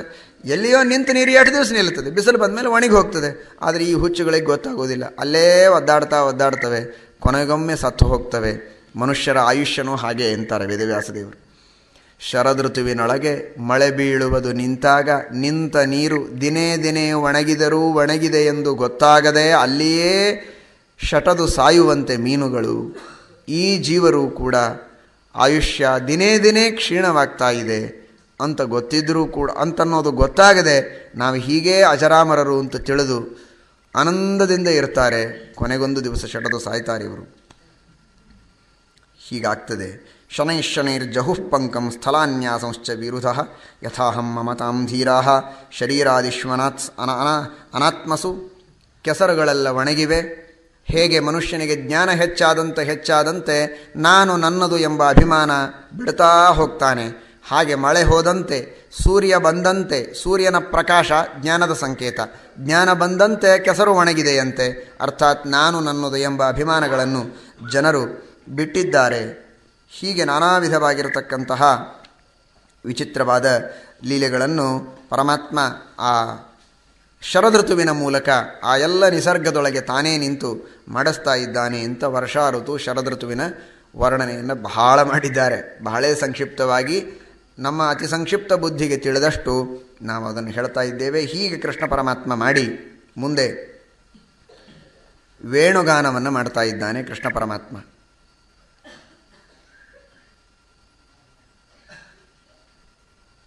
ಲಘುನ ಬಿಟ್ಟರೆ ಮತ್ತೆ ಇನ್ನು ಹಸಿವೆ ಆಗ್ತದೆ ನಿಮಗೆ. ತಡ ಮಾಡಿದರೆ ಇನ್ನೇನು ಬಹಳ ಹೊತ್ತಿಲ್ಲ, ಇನ್ನು ಮಲ್ಕೊಂಡ್ಬಿಟ್ರೆ ಲಘುನ ಎದ್ದು ಬಿಟ್ಟರೆ ಏಕಾದಶಿ ಮುಗದೇ ಹೋಗ್ತದೆ ಅನ್ನೋ ಧೈರ್ಯ ಇರ್ತದೆ. ಅದಕ್ಕೆ ಅವಕಾಶ ತಿನ್ನಲಿಕ್ಕೆ ಕೊಡದೇ ಇದ್ದ ಹಾಗೆ ಕೃಷ್ಣ ಪರಮಾತ್ಮ ಏನು ಮಾಡ್ತಾ ಇದ್ದಾನೆ ಅಂದರೆ ಅಂತಹ ಶ್ರೇಷ್ಠವಾದ ಶರದೃತುವಿನೊಳಗೆ ವೇಣುಗಾನವನ್ನು ಮಾಡಲಿಕ್ಕೆ ಪ್ರಾರಂಭ ಮಾಡ್ತಾನೆ ಕೃಷ್ಣ ಪರಮಾತ್ಮ. ಕೃಷ್ಣ ಪರಮಾತ್ಮ ವೇಣುಗಾನವನ್ನು ಮಾಡಲಿಕ್ಕೆ ಪ್ರಾರಂಭ ಮಾಡಿದರೆ ದೇವತೆಗಳಿಗೆ, ದೇವತಾಲೋಕದಲ್ಲಿರುವ ದೇವತಾ ಸ್ತ್ರೀಯರಿಗೆ ಮೈಮೇಲಿನ ಬಟ್ಟೆಗಳು, ಆಭರಣಗಳು, ಜೊತೆಗೆ ಯಾರಿದ್ದಾರೆ ಯಾರಿಲ್ಲ, ನಾವೆಲ್ಲಿದ್ದೇವೆ, ಏನು ಮಾಡ್ತಾ ಇದ್ದೇವೆ, ಏನೂ ನೆನಪಿಲ್ಲ. ಏನೇನೇನೇನೂ ನೆನಪಿಲ್ಲ. ಸಾಮಾನ್ಯವಾಗಿ ಫಸ್ಟ್ ಶೋ ಅಂತಾರೆ ನೋಡ್ರಿ, ಮೊದಲನೇ ಸಲ ನಾಟಕ ಅದೇ ಹೊಸದಾಗಿ ನಾಟಕ ಆಡ್ತಾ ಇದ್ದಾಗ ನೋಡಲಿಕ್ಕೆ ಬಂದವರಿಗೆ ಭಾರಿ ಉತ್ಸಾಹ ಇರ್ತದೆ. ಮತ್ತೆ ಅದೇ ನಾಟಕ ನೋಡಿದರೆ ಆಮೇಲೇನು ಭಾಳ ಸ್ವಾರಸ್ಯ ಇರೋದಿಲ್ಲ. ಮುಂದೇನಾಗ್ತದೆ ಅಂತ ಇವರೇ ಹೇಳ್ಕೊತ ಕೂತಿರ್ತಾರೆ. ಮತ್ತಷ್ಟು ಮಾಡೋರಿಗೂ ಉತ್ಸಾಹ ಬರದೇ ಇರೋ ಹಾಗೆ. ಆದರೆ ಈ ಪರಮಾತ್ಮನ ಲೀಲೆಗಳನ್ನು ದೇವತೆಗಳು ಬೇಕಾದಷ್ಟು ಸಲ ಕೇಳಿದ್ದಾರೆ, ಬೇಕಾದಷ್ಟು ಸಲ ನೋಡಿದ್ದಾರೆ. ಅವರಿಗೆ ಈ ಭಾಗವತದ ಕಥೆ ಮೊದಲೇ ಗೊತ್ತವರಿಗೆ, ಕೇಳಿ ಕೇಳಿ ಕೇಳಿ ಕೇಳಿ ರಗಡ ಸಲ ಗೊತ್ತು. ಅಂಥ ದೇವತೆಗಳಿಗೆ ನಾನು ಹೇಳಬೇಕಾದದ್ದು, ಅದು ಏನೋ ಅಲ್ಲಿ ಇಲ್ಲಿ ಊರೊಳಗಿದ್ದ ಜನರಿಗೆ ಇದು ಮೊದಲನೇ ಸಲ ಕೇಳೋದು. ಆದರೆ ದೇವತೆಗಳಿಗೆ ಈ ಸೌಭಾಗ್ಯ ರಗಡ ಸಲ ದೇವರು ಕೊಟ್ಟಿರಲಿಕ್ಕೆ ಸಾಕು. ಅಷ್ಟಾದರೂ ಕೂಡ ಆ ದೇವತೆಗಳಿಗೆ ಇದು ಕೇಳಿದ್ದೇ ಇದೆ, ಗೊತ್ತಿದ್ದ ಕಥೆ ಅಂತ ಅನಿಸಲಿಲ್ಲ. ಅವರಿಗೆ ಮೈ ಮರೆತು ಬಿಟ್ಟಿದ್ದಾರೆ, ನಾನು ಎಲ್ಲಿದ್ದೀನಿ ಅಂತ ಗೊತ್ತಿಲ್ಲ ಅವರಿಗೆ. ವಿಸ್ಮೃತ ನೀವ್ಯ, ತಮ್ಮ ಮೈ ಮೇಲಿನ ಬಟ್ಟೆಗಳ ಬಗ್ಗೆ ಎಚ್ಚರ ಇಲ್ಲ, ತಮ್ಮ ಆಭರಣಗಳ ಅಸ್ತವ್ಯಸ್ತವಾಗಿ ಹಾಕಿಕೊಂಡಿದ್ದಾರೆ, ಅದರ ಬಗ್ಗೆ ಎಚ್ಚರ ಇಲ್ಲ ಅವರಿಗೆ. ಏನೇನೋ ಆಗಿದೆ, ಬರ್ತಾ ಇದ್ದಾರೆ, ಕೇಳ್ತಾ ಇದ್ದಾರೆ. ಗೋಪಿಕಾಸ್ತ್ರೀಯರಂದರು, ವೇಣುಗಾನವನ್ನು ಮಾಡ್ತಾನೆ ಕೃಷ್ಣ, ಕೊಳಲು ನಾದವನ್ನು ಮಾಡ್ತಾ ಇದ್ದಾನೆ. ಎಷ್ಟು ಸುಂದರವಾದ ರಾಗಗಳು, ಜಗತ್ತಿನೊಳಗೆ ಇಂತಹ ರಾಗಗಳಿಲ್ಲ. ಸಕಲ ಲಕ್ಷಣ ಶಿಕ್ಷಣ ಮೂಲಭೂ ಶ್ರುತಿ ಸಮಾಮನನಂ ಸ್ಖಲನೋಜ್ಜಿತಂ ನ ಖಲು ಕೇವಲಮಸ್ಯ ಗುರೋರ್ವ್ಯಧಾತ್ ಸುಮನಸಾಮಪಿ ತತ್ರ ಕುತೂಹಲಂ. ಶ್ರೀಮದಾಚಾರ್ಯರು ವೇದಗಳ ಉಚ್ಚಾರಣೆ ಮಾಡಿದರೆ ಜಗತ್ತಿನೊಳಗೆ ವೇದಗಳ ಉಚ್ಚಾರಣೆ ಮಾಡುವುದಕ್ಕೆ ಇರಬೇಕಾದ ನಿಯಮಗಳು, ರೀತಿಗಳು, ಭಂಗಿಗಳು, ಕ್ರಮಗಳು, ಪ್ರಾತಿಶಾಖ್ಯಗಳಲ್ಲಿ ಹೇಳಿದ ಎಲ್ಲ ವಿಧವಾಗಿರತಕ್ಕಂತಹ, ಶಿಕ್ಷಾಶಾಸ್ತ್ರದೊಳಗೆ ಹೇಳಿರತಕ್ಕಂತಹ ಎಲ್ಲ ವಿಧವಾದ ನಿಯಮಗಳಿಗೆ ಈ ವಿಧವಾದ ನಿಯಮಗಳನ್ನು ಹೇಗೆ ಪರಿಪಾಲನೆ ಮಾಡಬೇಕು ಅಂತ ವ್ಯಾಕರಣವನ್ನು ರಚನೆ ಮಾಡಿದವರು, ಶಿಕ್ಷಾಶಾಸ್ತ್ರದ ರಚನೆ ಮಾಡಿದವರು, ಪ್ರಾತಿಶಾಖ್ಯವನ್ನು ಬರೆದವರು ಹೇಳಬೇಕಾದರೆ ಮಧ್ವಾಚಾರ್ಯರು ಹೇಗೆ ಉಚ್ಚಾರಣೆ ಮಾಡ್ತಾರೋ ಹಾಗೆ ಮಾಡಬೇಕು ಅಂತ ತೋರಿಸಬೇಕಂತೆ. ಆ ರೀತಿಯ ಉಚ್ಚಾರಣೆ ಶ್ರೀಮದಾಚಾರ್ಯರ ಉಚ್ಚಾರಣೆ ಇತ್ತು. ಅದರಂತೆ ಜಗತ್ತಿನ ಸಕಲ ಗಂಧರ್ವಶಾಸ್ತ್ರದ ಪಾರಂಗತರು, ಅದರ ಹರಿಕಾರರು ರಾಗಗಳನ್ನು ಹೇಗೆ ಹಾಡಬೇಕು, ಹೇಗೆ ಮಾಡಬೇಕು, ಹೇಗೆ ಕಟ್ಟಬೇಕು ಅಂತೇನಾದರೂ ಕಲಿಬೇಕಾದರೆ, ತಿಳಿಯಬೇಕಾದರೆ, ಅರಿಯಬೇಕಾದರೆ ಈ ಕೃಷ್ಣನ ಕೊಳಲುನಾದ ಕೇಳಿ ಇದನ್ನು ಮೂಲ ಗ್ರಂಥ ಅಂತ ಇಟ್ಟುಕೊಂಡು ಇದರ ಮೇಲೆ ಬೆಳೆಸಬೇಕಂತೆ. ಅಂತಹ ಅದ್ಭುತವಾದ ರಾಗಗಳ ಸಂಯೋಜನೆ. ಅವರಂತಾರೆ, ನಾವು ಎಲ್ಲಿಯೋ ದೂರದಿಂದ ಕೇಳಿ ಇಷ್ಟು ಆನಂದ ಪಡ್ತೀವಿ, ಆ ಕೊಳಲೇನು ಪುಣ್ಯ ಮಾಡಿದೆ ಅಂತಂತಾರೆ. ಬಾಯಿಗೆ ಹಚ್ಚಿದ್ದಾನಲ್ಲ ಕೃಷ್ಣ, ತುಟಿಗೆ ಹಚ್ಚಿದ್ದಾನೆ. ಆ ತುಟಿಯನ್ನು ಸ್ಮರಣೆ ಮಾಡಿ ತುಟಿಯನ್ನು ನೋಡಿದರೆ ನಮ್ಮ ಜೀವನ ಧನ್ಯ. ಅಷ್ಟು ಸುಂದರವಾದ ತುಟಿಗಳು, ಕೆಂಪಾದ ತುಟಿಗಳು, ಮೋಹಕವಾದ ತುಟಿಗಳು, ಲಕ್ಷ್ಮಿಯ ಮನಸ್ಸನ್ನು ಸೆಳೆದ ತುಟಿಗಳು. ಆ ತುಟಿಗಳನ್ನು ನೋಡೋದಕ್ಕೆ ನಮ್ಮ ಪುಣ್ಯ ಇಷ್ಟೇ ಸಾಕಾಗಿದೆ. ಆದರೆ ಅದೇ ತುಟಿ ಅಖಂಡವಾಗಿ ಆ ಕೊಳಲು ತನ್ನ ಸಂಪರ್ಕದೊಳಗಿಟ್ಟುಕೊಂಡಿದೆಯಲ್ಲ, ಇದೇನು ಭಾಗ್ಯ. ಗೋಪ್ಯ ಕಿಮಾಚರದಯಂ ಕುಶಲಂ ಸ್ಮ ವೇಣು ದಾಮೋದರಾಧರ ಸುಧಾರ ಸರಸಾಗ್ರ್ಯಗೇಯಂ ಭುಂಕ್ತೆ ಸ್ವಯಂ ಯದವಶಿಷ್ಟರಸೌಘ ಮಾರ್ಗೇ ಹೃಷ್ಟತ್ವಚಃ ಅಶ್ರು ಮುಮುಚಃ ತರವಸ್ಸದರ್ಭಾಃ. ಗೋಪಿಕಾಸ್ತ್ರೀಯರಂತಾರೆ, ಏನು ಪುಣ್ಯ ಮಾಡಿದೆ ಈ ವೇಣು. ಕೃಷ್ಣ ಪರಮಾತ್ಮನ ನೇರವಾದ ಸಂಪರ್ಕವನ್ನು ಪಡೆದಿದೆ. ಆ ಕೃಷ್ಣನ ಸುಂದರವಾದ ತುಟಿಗಳಿಂದ ಹೊರಗೆ ಬಂದ ಧ್ವನಿ ಅದು ಮೊದಲಿಗೆ ಬರುವುದು ಕೊಳಲಿನೊಳಗೆ. ಆಮೇಲೆ ಆ ಕೊಳಲು ತಾನು ನುಂಗಿ ಕುಡಿದು ಆಮೇಲೆ ತನ್ನ ಎಂಜಲು ಹೊರಗೆ ಬಿಡ್ತದಂತೆ. ಅರ್ಥಾತ್ ಕೊಳಲಿನಿಂದ ನಾದ ಹೊರಗೆ ಬರ್ತದೆ ಅಂತ ಅರ್ಥ. ಅದು ಸಾಹಿತ್ಯ. ಆ ಕೊಳಲಿನಿಂದ ಬಂದ ಎಂಜಲು ಹೊರಗೆ ಹಾಯ್ದು ಬಂದಾಗ ಅದು ಅಲ್ಲಿರುವ ಗಿಡಗಳಿಗೆ, ಮರಗಳಿಗೆ ಕೇಳಿಸಿದರೆ ಆ ವನಸ್ಪತಿ ಜೀವಗಳೂ ಕೂಡ ಮಂತ್ರಮುಗ್ಧವಾಗಿ ಅವುಗಳು ಕೂಡ ಹೃಷ್ಟತ್ವಚಃ, ಹೇಗೆ ನಮ್ಮ ಮೇಲೆ ಆನಂದವಾದಾಗ ರೋಮಾಂಚನವಾಗಬೇಕೋ ಆ ಎಲ್ಲ ಗಿಡಗಳಲ್ಲಿ ಅದ್ಭುತವಾಗಿರತಕ್ಕಂತಹ ವಿಕಾರವಾಗಿದೆ. ಇದು ಸತ್ಯ. ನಿನ್ನೆನೇ ನಾನು ಹೇಳಿದೆ, ಗಿಡಗಳಲ್ಲಿಯೂ ನಾನಾ ವಿಧವಾಗಿರತಕ್ಕಂತಹ ಪಶು ಪಕ್ಷಿಗಳಲ್ಲಿಯೂ ಶಿಶುರ್ವೇತ್ತಿ ಪಶುರ್ವೇತ್ತಿ ವೇತ್ತಿ ಗಾನರಸಂಫಣಿ. ಮಗುವಿಗೂ ಸಂಗೀತ ತಿಳಿಯುತ್ತಿದೆ, ಪಶುಗಳಿಗೂ ತಿಳಿಯುತ್ತಿದೆ, ಹಾವಿಗೂ ತಿಳಿಯುತ್ತಿದೆ, ಎಲ್ಲ ವಿಧವಾಗಿರತಕ್ಕಂತಹ ಗಿಡ ಮರಗಳಿಗೂ ಸಂಗೀತ ಜ್ಞಾನ ಇದೆ. ವನಸ್ಪತಿ ಶಾಸ್ತ್ರ ಬಹಳ ಅದ್ಭುತವಾಗಿದೆ. ಇಲ್ಲಿ ಯಾರಾದರೂ ಕಲಿತವರಿದ್ದರೆ ಎದ್ದು ನಿಂತು ಬೇಕಾದರೆ ನಿಮಗೆ ಹೇಳ್ತಾರೆ, ತಿಳಿದುಕೊಳ್ಳಿ. ಶ್ರೀಮದ್ ಆಚಾರ್ಯರು ವರ್ಣನೆ ಮಾಡ್ತಾರೆ, ಭಾರೀ ಸುಂದರವಾದಂತಹ ಮೋಹಕವಾದ ರೂಪ ಇರುವ ಸ್ತ್ರೀಯರು ಬಂದರೆ ಅವುಗಳಲ್ಲಿಯೂ ಪುಷ್ಪಗಳು ಅರಳತವಂತೆ. ಅವುಗಳಿಗೂ ತಿಳುವಳಿಕೆ ಇದೆ, ಅವುಗಳಿಗೂ ಕಾಮ ಇದೆ, ಅವುಗಳಿಗೂ ದುಃಖ ಇದೆ. ತನ್ನನ್ನು ಕತ್ತರಿಸುವ ಗಿಡಗಳನ್ನು ಕತ್ತರಿಸಿಕೊಂಡು ಒಲೆಗಳಿಗೆ ಉರುವಲ ಮಾಡಲಿಕ್ಕೆ ಒಯ್ಯುವ ಜನರು ಹತ್ತಿರ ಬಂದರೆ ಗಿಡಗಳು ಅಳತವಂತೆ ಕೊಡ್ಲಿಯನ್ನು ನೋಡಿ. ಅವುಗಳ ಮನಸ್ಸಿನಲ್ಲಿ ದುಃಖವಾಗ್ತದೆ. ಇದನ್ನು ಸೈಂಟಿಸ್ಟು ಸ್ಟಡಿ ಮಾಡಿ, ರಿಸರ್ಚ್ ಮಾಡಿ ಪ್ರೂವ್ ಮಾಡಿದ್ದಾರೆ. ಈ ತರಹದ ಭಾವನೆಗಳು. ತನಗೆ ನೀರು ಹಾಕುವ ಮಾಳಿ ಬಂದ ಅಂದರೆ ಗಿಡಗಳಲ್ಲಿ ಒಂದು ತರಹದ ಆನಂದದ ಚಿಹ್ನೆಗಳು ಬರ್ತವಂತೆ. ಅದು ಹೀಗೆ ನೋಡಿದರೆ ಬರುವುದಿಲ್ಲ. ಸೈಂಟಿಸ್ಟು ಅದನ್ನು ಸ್ಟಡಿ ಮಾಡಿ ಹೇಳ್ತಾರೆ, ಅವುಗಳಲ್ಲಿ ಆಗುವ ವಿಕಾರ. ಕತ್ತರಿಸುವ ವ್ಯಕ್ತಿ ಬಂದ ಅಂದರೆ ಅವುಗಳಲ್ಲಿ ದುಃಖದ ಚಿಹ್ನ. ನಮಗೆ ಅಳು ನಗು ಹೇಗಿದೆ, ಗಿಡದ ಅಳು ನಗುಗಳು ಪ್ರತ್ಯೇಕ ಇವೆ. ಅದನ್ನು ತಿಳಿದವರಿಗೆ ಅದು ತಿಳಿಯುತ್ತದೆ. ತಿಳಿದು ಬರೆದು ಶೋಧಿಸಿ ಇಟ್ಟಿದ್ದಾರೆ. ಆದರೆ ಮೊದಲಿಗೆ ಶ್ರೀಮದಾಚಾರ್ಯರು ಇದನ್ನು ಎಂದೋ ಹೇಳಿದ್ದಾರೆ. ಭಾಗವತ 5000 ವರ್ಷಗಳ ಮೊದಲಿಗೆ ಹೇಳಿದೆ. ಹೃಷ್ಟತ್ವಚಃ ಅಶ್ರು ಮುಮುಚುಹು ತರವಸ್ಸದರ್ಭಾಃ. ಸಾಮಾನ್ಯವಾದ ದರ್ಭಗಳಿಂದ ಆರಂಭ ಮಾಡಿಕೊಂಡು ಎಲ್ಲ ಗಿಡಗಳು ಕೂಡ ಕಣ್ಣೀರು ಸುರಿಸುವೆಯಂತೆ, ಆನಂದ ಬಾಷ್ಪಗಳನ್ನು ಸುರಿಸುವೆಯಂತೆ ತಮ್ಮದೇ ಆದ ಶೈಲಿಯಲ್ಲಿ. ಶ್ರೀಮದಾಚಾರ್ಯರು ಮತ್ತೆ ಇಲ್ಲಿ ನಿರ್ಣಯ ಕೊಡ್ತಾರೆ, ಏನಿದು ಭಾಗ್ಯ ಆ ಕೊಳಲಿನದು ಅಂದರೆ, ಆ ಕೊಳಲಿನದು ಯಾವುದೋ ಒಂದು ಬಿದಿರಿನ ಗಿಡದ ಆ ಕೊಳಲಿನ ಭಾಗ್ಯ ಏನಿರಲಿಕ್ಕೆ ಸಾಧ್ಯ? ಈ ಯೋಗ್ಯತೆಯೇ ಕೃಷ್ಣ ಪರಮಾತ್ಮನ ನೇರವಾದ ತುಟಿಯ ಸಂಪರ್ಕ ಮಾಡುವುದಕ್ಕೆ ಲಕ್ಷ್ಮಿ ಇನ್ನೊಬ್ಬರಿಗೆ ಬಿಟ್ಟಾಳೆಯೇ? ಕೃಷ್ಣನಿಗೆ ದೂರದಿಂದ ಗಾಳಿ ಬೀಸಬೇಕು, ವ್ಯಜನ ಬೀಸಬೇಕು, ಕಸ ಹುಡುಗಬೇಕು ಅಂದ್ರೇನೆ ಇನ್ನೊಬ್ಬರಿಗೆ ಬಿಡೋದಿಲ್ಲ. ಏನು ಧನ್ಯಳೋ ಲಕ್ಷ್ಮಿ, ಅಂಥ ಮಾನ್ಯಳೋ, ತಾನೇ ಎಲ್ಲ ಮಾಡಬೇಕು ಅಂತಾಳೆ. ದೂರದ ಕೆಲಸನೇ. ಇನ್ನು ನೇರವಾಗಿ ತನ್ನ ಗಂಡನ ತುಟಿಗೇನೆ ಸಂಪರ್ಕ ಮಾಡುವ ಭಾಗ್ಯ ಈ ಬಿದಿರಿನ ಗಿಡದ ಜೀವಕ್ಕೆ ಯಾಕೆ ಬಿಟ್ಟಾಳೋ ಲಕ್ಷ್ಮಿ? ಶ್ರೀಮದಾಚಾರ್ಯರು ಭಾಗವತ ತಾತ್ಪರ್ಯದಲ್ಲಿ ನಿರ್ಣಯ ಕೊಡ್ತಾರೆ. ಶ್ರೀದೇವಿ ವೇಣುಮಾವಿಶ್ಯ ಸಾಕ್ಷಾತ್ ಲಕ್ಷ್ಮೀದೇವಿಯೇ ಆ ಕೊಳಲಿನಲ್ಲಿ ಬಂದು ನಿಂತು ಕೃಷ್ಣನ ತುಟಿಗಳಿಗೆ ಅಖಂಡವಾಗಿ ಮುದ್ದು ಕೊಡ್ತಾ ನಿಂತವಳೆ ಹೊರತು ಯಾವುದೋ ಬಿದಿರಿನ ಗಿಡ ಅಲ್ಲ ಅದು ಅಂತಾರೆ. ಸುರಾಸ್ತ್ವಿತರ ಭಾಂಡಗಾಹ. ಇನ್ನುಳಿದ ಆಭರಣಗಳು, ಕೃಷ್ಣ ಪರಮಾತ್ಮ ವೇಣುಗಾನ ಮಾಡುವಾಗ ನಾನಾ ತರಹದ ಆಭರಣಗಳನ್ನು ಹಾಕಿಕೊಂಡು ಕಂಗೊಳಿಸ್ತಾ ಇದ್ದ ಅಂತ ಹೇಳ್ತಾರೆ. ಅಲ್ಲೆಲ್ಲ ಬ್ರಹ್ಮಾದಿ ದೇವತೆಗಳು ನಿಂತಿದ್ದಾರೆ. ಕೌಸ್ತುಭದಲ್ಲಿ ಬ್ರಹ್ಮದೇವರು, ಇನ್ನು ಇತರ ಆಭರಣಗಳಲ್ಲಿ ಬೇರೆ ಬೇರೆ ವಿಧವಾಗಿರತಕ್ಕಂತಹ ದೇವತೆಗಳು ಇದ್ದು ದೇವರ ಸೇವೆಯನ್ನು ಮಾಡಿದ್ದಾರೆ. ಋತೇರಮಂ ಜಾತು ಮಮಂಗ ಸಂಗ ಯೋಗ್ಯಾಂಗನಾನೈವ ಸುರಾಲಯೇಪಿ. ನೇರವಾಗಿ ದೇವರ ಸಂಪರ್ಕವನ್ನು ಪಡೆಯುವ ಭಾಗ್ಯ ಈ ಜೀವರಾಶಿಗಳಿಗೆ ಸಿಗುವುದು ಸಾಧ್ಯ ಇಲ್ಲ ಅಂತಾರೆ. ಆ ವೇಣುನಾದವನ್ನು ಕೇಳ್ತಾ ಇದ್ದರೆ ಕೃಷ್ಣಸಾರ ಮೃಗಗಳು, ಜಿಂಕೆಗಳು ತಮ್ಮ ದೊಡ್ಡದಾದ ಕಣ್ಣನ್ನು ತೆಗೆದು ನೋಡ್ತಾ ಇವೆ. ಜಿಂಕೆಗಳ ಕಣ್ಣು ದೊಡ್ಡದಿವೆ, ನಿಮಗೆ ಗೊತ್ತು. ಒಂದು ಕಡೆಗೆ ರಘುವಂಶದಲ್ಲಿ ವರ್ಣನೆ ಮಾಡ್ತಾನೆ, ಪ್ರಕಾಮ ವಿಸ್ತಾರ ಫಲಂ ಹರಿಣ್ಯ. ದೇವರು ಆ ಜಿಂಕೆಗಳಿಗೆ ದೊಡ್ಡ ಕಣ್ಣುಗಳನ್ನು ಕೊಟ್ಟದ್ದು ಸಾರ್ಥಕವಾಯಿತಂತೆ. ಯಾವಾಗ ದಿಲೀಪರಾಜನ ಆ ಅಂಗಯಷ್ಟೇಗಳನ್ನು ಅವರು ನೋಡಿದರೆ, ಎಲ್ಲಿ ದಿಲೀಪ ಮಹಾರಾಯ, ಈಗ ನಿಜವಾಗಿ ಸಾರ್ಥಕವಾಯಿತು. ಅವುಗಳಿಗೆ ದೊಡ್ಡ ಕಣ್ಣು ಕೊಟ್ಟದ್ದಕ್ಕೆ ಕಣ್ಯವೇ ಇಕ್ಕದೆ ಕೃಷ್ಣನ ಆ ಸುಂದರವಾದ ವೇಣುನಾದ ಮಾಡ್ತಾ ಇರುವ ಭಂಗಿಯನ್ನು ಕಣ್ಣಿಂದ ನೋಡ್ತಾ ಇವೆ, ಕಿವಿಯಿಂದ ಕೇಳ್ತಾ ಇವೆ. ಆಕಳು, ಕರುಗಳು, ಸಣ್ಣ ಸಣ್ಣ ಕರುಗಳು ಬಾಯಿಯಲ್ಲಿ ಕೆಚ್ಚಲಿಗೆ ಬಾಯಿ ಹಚ್ಚಿವೆ, ಹಾಲು ಕುಡಿಯದೆ ಹಾಗೇ ಬಾಯಿ ಹಚ್ಚಿ ನಿಂತಿವೆ. ಕೃಷ್ಣನ ವೇಣುಗಾನ ಮಾಡುವುದಕ್ಕೆ ನಾವು ಸರ್ರಂತ ಸುರಿಯುವುದು ಅಡ್ಡಿಯಾದೀತು ಅಂತ ಬಾಯಿಯಿಂದ ಅಗಿಯುವುದನ್ನು ನಿಲ್ಲಿಸಿವೆ.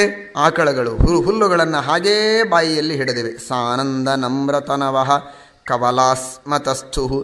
ಕವಲ ಬಾಯಿಯಲ್ಲಿದೆ, ಹಾಗೇ ನಿಂತಿವೆ, ಹುಲ್ಲುಗಳನ್ನು ಅಗೀತಾ ಇಲ್ಲ. ಅಷ್ಟೂ ಶಬ್ದ ಆಗೋದು ಬೇಡ, ನಮ್ಮ ಮನಸ್ಸು ಅಷ್ಟೂ ವ್ಯಗ್ರ ಆಗೋದು ಬೇಡ. ನೀವು ಪೂಜೆಗೆ ಕುಳಿತಾಗ ಹೇಗೆ ಕೂಡಬೇಕು, ಪ್ರವಚನಕ್ಕೆ ಕುಳಿತಾಗ ಹೇಗೆ ಇರಬೇಕು, ಇದನ್ನು ನೆನೆಸ್ಕೊಳ್ಳಿ. ಪ್ರವಚನಕ್ಕೇನೋ ಹಾಗೆ ಕೂಡ್ತೀರಿ, ದೇವರ ಪೂಜೆ ನೋಡುವಾಗೂ ಹಾಗೆ ಕೂಡಬೇಕು. ಪಾರಾಯಣದ ಶ್ರವಣ ಮಾಡ್ತಿರಬೇಕು, ಕೃಷ್ಣನನ್ನು ನೋಡ್ತಾ ಇರಬೇಕು, ಬೇರೆ ಕೆಲಸ ಮಾಡಬಾರ್ದು. ನಮ್ಮ ವಿದ್ಯಾರ್ಥಿಗಳು ಹಾಡು ಹಾಡ್ತಾ ಇರ್ತಾರೆ, ಕೃಷ್ಣನ ವೇಣುನಾದ ಇದ್ದಾಗೆ ಇರ್ತದೆ ಅದು. ಅದನ್ನು ಕೇಳ್ತಿರಬೇಕು, ದೇವರನ್ನು ನೋಡ್ತಾ ಇರಬೇಕು. ಅವರನ್ನು ಭಾಳ ನೋಡಬಾರ್ದು, ದೇವರನ್ನು ನೋಡ್ತಿರಬೇಕು, ಹಾಡುಗಳನ್ನು ಕೇಳ್ತಾ ಇರಬೇಕು. ವ್ಯರ್ಥ ಹರಟೆಗಳನ್ನು ಹೊಡೆಯಬಾರ್ದು. ಅದರ ಸಂದೇಶ ನಾವು ಕೊಡುವುದಲ್ಲ, ಇನ್ಯಾವ ಋಷಿಮುನಿಗಳು ಕೊಟ್ಟದ್ದಲ್ಲ, ಆಕಳು ಕೊಡ್ತಾ ಇವೆ ನೋಡ್ರಿ. ಅವುಗಳಿಗಿದ್ದಷ್ಟಾದರೂ ಬುದ್ಧಿ ನಮಗೆ ಬೇಡವೇ? ಸಾನಂದ ನಮ್ರತನವಃ ಕವಲಸ್ಮತಸ್ಥು ಗೋವಿಂದಮಾತ್ಮನಿ ದೃಶಾ ಅಶ್ರುಕಣಾನ್ ಸ್ರವಂತ್ಯಃ. ಪ್ರಾಯೋ ಬತಂಬ ಮುನಯೋ ವಿಹಗಾವನೆಸ್ಮಿನ್ ಕೃಷ್ಣೇ ಕ್ಷಣಾಃ ತದುದಿತಂ ಕಲವೇಣುಗೀತಂ. ಮುನಿಗಳು ಅಲ್ಲಲ್ಲಿ ಗಿಡಗಳ ಮೇಲೆ ಹತ್ತಿ ನೋಡ್ತಾ ಇದ್ದಾರಂತೆ, ಇದೆಲ್ಲಿಯ ವೇಣುಗಾನ? ಯಾವ ಭಗವಂತನನ್ನು ಒಳಗೆ ನಾವು ಅಖಂಡ ಧ್ಯಾನ ಮಾಡಿ ದರ್ಶನ ಮಾಡಬೇಕು ಅಂತ ಕಾಯ್ತಾ ಇದ್ದೇವೆ, ಅದೇ ಪರಮಾತ್ಮನ ಧ್ವನಿ ಅಂತ ಕೇಳಿಸ್ತಾ ಇದೆಯಲ್ಲ ಇದು. ಪಕ್ಷಿಗಳು, ಮುನಿಗಳು ಪಕ್ಷಿಯ ವೇಷದೊಳಗೋ ಏನೋ ಎಲ್ಲರೂ ನಿಂತು ಕೇಳ್ತಾ ಇದ್ದಾರೆ. ನದಿಗಳೆಲ್ಲವೂ ಸ್ತಬ್ಧವಾಗಿವೆ. ಈ ವಿಧವಾಗಿರತಕ್ಕಂತಹ ಅತಿ ವಿಚಿತ್ರವಾದ ಒಂದು ಸಂವೇದನೆ, ಒಂದು ಸಂಚಾರ ಸಮಗ್ರವಾಗಿರತಕ್ಕಂತಹ ಅಲ್ಲಿರುವ ನಿಸರ್ಗದೊಳಗೆ ಆಗಿದೆ. ಇದೇನು ಆಶ್ಚರ್ಯ ಹೇಳಿ. ಸರ್ವಾಂತರ್ಯಾಮಿಯಾದ ನಿಸರ್ಗಾಧಿಪತಿಯಾದ ಪರಮಾತ್ಮ ಹಾಡ್ತಾ ಇದ್ದಾನೆ. ಆ ಎಲ್ಲ ಪಶುಗಳಲ್ಲಿ, ಪಕ್ಷಿಗಳಲ್ಲಿ, ಗಿಡಗಳಲ್ಲಿ, ನದಿಗಳಲ್ಲಿ ಇದ್ದವನೇ ದೇವರು. ಅವುಗಳ ಮನಸ್ಸಿನ ಮೇಲೆ ಈ ತರಹದ ಪ್ರಭಾವ ಬೀರುವುದು ಏನೂ ಅಸಾಧ್ಯವಲ್ಲ. ಸಾಮಾನ್ಯ ಒಬ್ಬ ಹಾಡುಗಾರನೇ ಸುಂದರವಾಗಿ ಹಾಡಿದ ಅಂದರೆ ಗೀತಾತ್ ಪುಷ್ಪಫಲಾವಾಪ್ತಿ ಸ್ಪರ್ಶಾತ್ ಕಾರ್ಶಂ ರಸಾತ್ ಸ್ಥಿತಿ ಅಂತ ಶ್ರೀಮದಾಚಾರ್ಯರಂತಾರೆ. ಹಾಗಿರಬೇಕಾದರೆ ಕೃಷ್ಣನೇ ವೇಣುಗಾನ ಮಾಡಬೇಕಾಗಿದ್ದರೆ ಇದು ಯಾವುದೂ ಆಶ್ಚರ್ಯವಲ್ಲ ಎಂಬುದಾಗಿ ನಾವು ದೃಢವಾಗಿ ನಂಬಬೇಕು. ಅದನ್ನೇ ಚಿಂತನೆ ಮಾಡಬೇಕು. ಆ ಕೃಷ್ಣನ ವೇಣುಗಾನದಿಂದ ಏನೆಲ್ಲ ಆಯಿತು ಅನ್ನೋದನ್ನು ನಮ್ಮ ಮಾತುಗಳಲ್ಲಿ ನಾವು ಎಷ್ಟು ಹೇಳಿದರೂ ನಮಗೆ ಮಾತಾಡಲಿಕ್ಕೆ ಬರೋದಿಲ್ಲ. ನಮ್ಮ ಮಾತು ಸ್ವಲ್ಪ, ನಮಗೆ ಭಾಗವತ ಅರ್ಥವಾದದ್ದು ಬಹಳೇ ಸ್ವಲ್ಪ. ಜ್ಞಾನಿಗಳು ಹೇಳುವ ಮಾತುಗಳಲ್ಲಿ ಆ ಭಗವಂತನ ವೇಣುಗಾನದಿಂದ ಆದ ಪ್ರಭಾವವನ್ನು ತಿಳಿಯಬೇಕು. ಮಂಗಳಮಯವಾಯಿತು ಧರೆಯ ಜನಗಳು ಜೀವನ ಚೇತನ ಮರೆತು ರಂಗ ಧ್ಯಾನ ಪರದಾರು ರಂಗ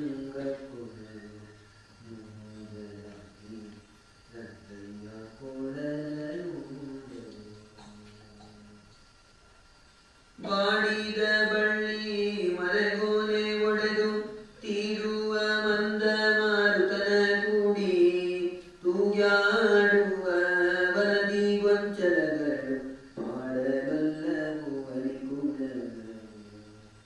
ಭ್ರಮರಗಳು ತಾವು ಕಮಲಗಳ ಸುತ್ತಲೂ ಒದರುತ್ತಾ ಮಧುರಸವನ್ನು ಪಾನ ಮಾಡುವ ಸ್ವಭಾವ ಅದಕ್ಕೆ. ಹೇಗೆ ತಿಂತಾ ಇರುವಾಗ, ಕುಡಿತಾ ಇರುವಾಗ ಮಾತಾಡ್ತಾ ಮಾತಾಡ್ತಾ ತಿಂತೀರಿ, ಹಾಗೆ ಮಧುಕರ, ಭ್ರಮರ, ದುಂಬಿ ಹುಳ ಇದು ಮಧುವನ್ನು ಆಸ್ವಾದನೆ ಮಾಡುವಾಗ ಗುಯ್ ಅಂತ ಶಬ್ದ ಮಾಡ್ತಾ ಬರಬೇಕು. ಆದರೆ ಕೃಷ್ಣನ ಕೊಳಲು ಗಾನ ಅದಕ್ಕೆ ವಿಘ್ನವಾಗ್ತದೆ ಅಂತ ಅವುಗಳೂ ಶಬ್ದ ಮಾಡೋದನ್ನು ನಿಲ್ಲಿಸಿದವಂತೆ. ಬೇಡಿಕೊಂಡವೋ ಜಾನಕಿ ಗಿರಿಯು ಮಾತಾಡದೆ ಕಲೆಗೊಂದಿತು ಕೋಗಿಲ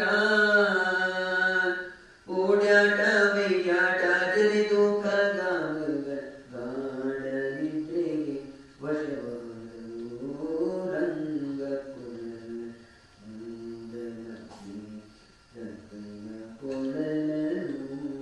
ಇದು ನಿಜವಾದ ನಿದ್ರೆ ಬರುವುದಕ್ಕೆ ಔಷಧ.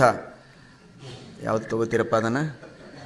ಏನೋ ಒಂದು ಔಷಧ ಅದಲ್ಲ, ಯಾವುದೋ ಔಷಧಗಳನ್ನು ತೆಗೆದುಕೊಂಡು ನಿದ್ರೆ ಹೋಗಬೇಕು ಅಂತ ಡಾಕ್ಟರ್ ಹತ್ರ ಹೋಗ್ತಾರೆ. ಹಳೆ ತಾಯಂದಿರು, ಅಜ್ಜಿ ಏನು ಮಾಡ್ತಾಯಿದ್ರು ಹೇಳಿ? ಮಕ್ಕಳಿಗೆ ನಿದ್ರೆ ಬರಬೇಕು ಅಂದರೆ ಒಳ್ಳೆ ಹಾಡು ಹಾಡ್ತಾಯಿದ್ರು, ಸುಂದರ ಕಂಠದಿಂದ ದೇವರಲ್ಲಿಯ ಭಕ್ತಿಯಿಂದ ಕೃಷ್ಣನ ರಾಮನ ಹಾಡುಗಳನ್ನು ಹಾಡಿದರೆ ಮಕ್ಕಳನ್ನು ಮಲಗಿಸ್ತಾ ಇದ್ದರು. ಅದು ನಿಜವಾದ ನಿದ್ರೆಗೆ ಔಷಧ. ನಿದ್ರೆಯನ್ನು ಕೊಡುವ ದೇವನ ಪ್ರಾರ್ಥನೆಯನ್ನು ಕೇಳ್ತಾ ನಿದ್ರೆ ಬರುವುದು, ಅದು ನಿಜವಾದ ನಿದ್ರೆ. ದೇವರ ಹಾಡು ಕೇಳಿದರೆ ನಿದ್ರೆ, ದೇವರೇ ಆ ಹಾಡುವ ಹಾಡನ್ನು ಕೇಳಿದರೆ ಇನ್ನೇನಾಗಿರಬೇಡ, ಆ ಎಲ್ಲ ಪಶುಪಕ್ಷಿಗಳಿಗೆ ನಿದ್ರೆ ಬಂತಂತೆ. ಅನೇಕ ರೀತಿಯ ನಿದ್ರೆಗಳು ಬರ್ತದೆ, ಅದು ಬೇರೆ. ಪ್ರವಚನ ಕೇಳಿದರೆ ನಿದ್ರೆ ಬರ್ತದೆ, ಕೆಲವರ ಹಾಡು ಕೇಳಿದರೆ ನಿದ್ರೆ ಬರ್ತದೆ. ಆ ನಿದ್ರೆ ಅಲ್ಲ ಇದು, ಆನಂದದಿಂದ ಬರುವ ನಿದ್ರೆ. ಮನುಷ್ಯ ತಾನು ಏಕಾಂತದೊಳಗೆ ಮಗ್ನನಾಗಿ ಪರವಶನಾಗಿ ತನ್ನನ್ನು ತಾನು ಮರೆತೇ ನಿದ್ರೆ ಪಡ್ತಾನಲ್ಲ, ಆ ನಿದ್ರೆ ಬಂತಂತೆ ಕೃಷ್ಣನ ಹಾಡನ್ನು ಕೇಳಿದಾಗ. ಪಶುಪಕ್ಷಿಗಳಿಗೆಲ್ಲ ಆನಂದದಿಂದ ಮಲಗ್ತಾ ಇವೆ, ಸ್ವರೂಪ ಸುಖವನ್ನು ಅನುಭವಿಸ್ತಾ ಇವೆ.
ಸಮಾಧಿಯೊಳಗಿದ್ದ ಮುನಿಗಳಿಗೆ ಪಕ್ಕದಲ್ಲಿ ನಗಾರಿ ಬಾರಿಸಿದರೂ ಎಚ್ಚರವಾಗೋದಿಲ್ಲ ಅಂತ ಗೀತಾಭಾಷ್ಯದಲ್ಲಿ ಶ್ರೀಮದಾಚಾರ್ಯರು ಹೇಳ್ತಾರೆ. ಸಮಾಧಿಯೊಳಗಿದ್ದಾಗೆ ಸಿಡಿಲು ಬಡಿಲಿ, ಎಂಥದೇ ನಗಾರಿ ಬಾರಿಸಲಿ, ಘಂಟೆ ಬಾರಿಸಲಿ, ಬಾಂಬ್ ಬಾರಿಸಲಿ ಪಕ್ಕದೊಳಗೆ, ಅವರಿಗೆ ಗೊತ್ತಾಗುವುದಿಲ್ಲ. ಅಷ್ಟು ಯೋಗ ಸಾಮರ್ಥ್ಯದಿಂದ ಆ ಅಪರೋಕ್ಷ ಜ್ಞಾನಿಗಳು ಕೊನೆ ಹಂತವನ್ನು ಮುಟ್ಟಿರ್ತಾರೆ. ಅದು ಅಸಂಪ್ರಜ್ಞಾತ ಸಮಾಧಿ. ಆದರೆ ಇದು ನಗಾರಿ ಅಲ್ಲ, ಇದು ಸಿಡಿಲಲ್ಲ, ಅತ್ಯಂತ ಮನೋಹರವಾದ, ಮನೋಜ್ಞವಾದ, ಮಂಜುಳವಾದ, ಮೃದುವಾದ ಧ್ವನಿ. ಆದರೆ ಈ ಧ್ವನಿಯೂ ಕೂಡ ಇದ್ದ ಸಮಾಧಿಯೊಳಗೆ ಎದ್ದೆದ್ದು ಕುಣಿದರಂತೆ. ಅವರಿಗೆ ಆ ಸಮಾಧಿಯಿಂದ ಎಬ್ಬಿಸಿ ಕುಣಿಯುವಂತೆ, ನರ್ತನ ಮಾಡುವಂತೆ ಮಾಡಿತಂತೆ ಈ ವೇಣುನಾದ. ಯಾಕೆಂದರೆ ನಗಾರಿಯ ಧ್ವನಿ ಇದು ಹೊರಗಿನಿಂದ ಬರುವ ಧ್ವನಿ, ಇದು ಒಳಗಿನಿಂದಲೇ ಬರುವ ಧ್ವನಿ, ಇದು ಸರ್ವಾಂತರ್ಯಾಮಿಯ ಧ್ವನಿ. ಇದು ಒಳಗಿನಿಂದಲೇ ಅವರನ್ನು ಎಬ್ಬಿಸಿ ಕುಣಿದಾಡಿಸಿದೆ. ನಾನು ಯಾವುದಕ್ಕೇನು ಸಮಾಧಿ ಮಾಡಬೇಕು?